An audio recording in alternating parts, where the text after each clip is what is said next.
پیارے دوستو، ایک صحابی سے روایت ہے کہ آپ صلی اللہ علیہ وسلم نے فرمایا، اللہ تعالیٰ نے پل صراط مستقیم کی مثال بیان کی ہے۔ مثال اللہ تعالیٰ نے یہ بیان کی ہے کہ راستے دونوں طرف دیواریں ہوں گی اور ان میں دروازے کھلے ہوں گے، اور پیارے دوستو دروازوں پر پردے لٹک رہے ہوں گے۔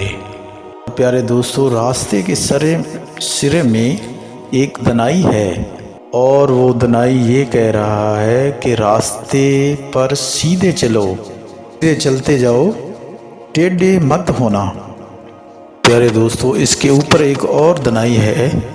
کوئی شخص ان دروازوں میں سے کسی چیز کو کھولنے کا ارادہ کرتا ہے تو وہ کہتا ہے، تم پر افسوس ہے، اسے مت کھولو، تم پر افسوس ہے، اسے مت کھولو، تم پر افسوس ہے، اسے مت کھولو۔ پیارے دوستو، ان دروازوں کی سائڈ میں جہنم کے راستے ہیں۔ پیارے دوستو، دنائی بولتا ہے کہ اگر تو نے اسے کھول دیا تو تم اس میں گر جاؤ گے۔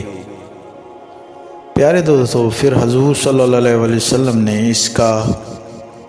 اس کی وضاحت کرتے ہوئے فرمایا، حضور نے یہ فرمایا کہ راستہ اسلام ہے، اور پیارے دوستو جو کھلے ہوئے دروازے ہیں وہ حرام کردہ اشیاء ہیں، لٹکے ہوئے پردے اللہ کی حدود ہے۔